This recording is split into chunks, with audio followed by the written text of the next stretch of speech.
D'abord, direction le Rwanda. Vous allez voir comment, en 10 ans, ce pays est devenu le champion des investissements étrangers en Afrique.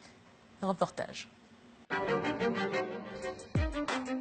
Zone économique spéciale de Kigali. Depuis 2 ans, c'est ici que s'est installée cette entreprise de textile. C'est l'une des plus grosses industries du Rwanda. Elle emploie plus de 800 personnes. La société produit des tenues de travail pour les États-Unis ou l'Afrique du Sud, mais aussi du prêt-à-porter pour le marché rwandais. De ce côté ici, ce sont les exports, et ici, c'est pour le marché local. Cette usine peut produire jusqu'à 5000 pièces par jour.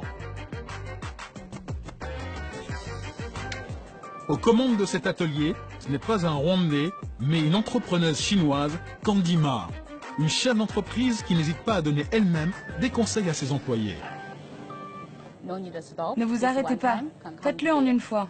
Attention à ne pas aller jusqu'à ce point, et puis vous écartez la matière. Allez-y, cousez. Cela fait 18 ans qu'elle lance des ateliers de production de textiles en Afrique. Avantage, une main-d'œuvre disponible et peu chère. Mais au Rwanda, elle a réussi à obtenir un accord très arrangeant avec le gouvernement. Nous avons un bon loyer pour l'usine. $1 par mètre carré. C'est vraiment très peu cher. Un loyer très bon marché et surtout 0 taxe d'importation et d'exportation dans cette zone économique spéciale.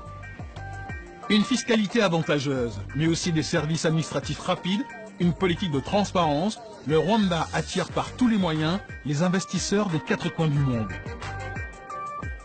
Résultat, depuis 2 ans, il est le 2e pays africain au classement Doing Business. Et dans le secteur du textile, le gouvernement est même allé plus loin. Pour booster l'industrie, il a décidé de surtaxer les vêtements importés.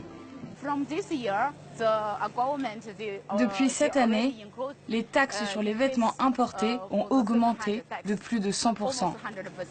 Donc, c'est une opportunité économique pour vous. Oui, cela nous permet de vendre plus facilement nos produits. Une politique de protectionnisme qui marche. Mais en échange de ces avantages, la société doit elle aussi tenir des engagements. Employer une main-d'œuvre locale et surtout la former. Tout au long de l'année, des nouveaux employés apprennent toutes les étapes de la couture sur les machines. Une nécessité car l'usine emploie 150 salariés supplémentaires tous les 6 mois. Anna Han est la directrice de l'usine. Et sa fierté, c'est le cours de broderie en chinois. Bonjour.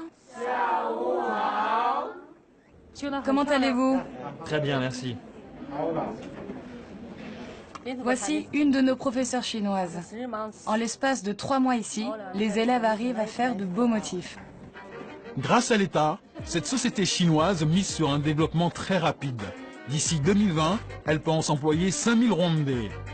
Elle deviendra alors le 2e employeur du pays après l'État. Industrie, télécommunications, énergie, les entreprises étrangères sont désormais partout au Rwanda. Le Bureau de développement rwandais est l'agence nationale qui promeut ces investissements étrangers.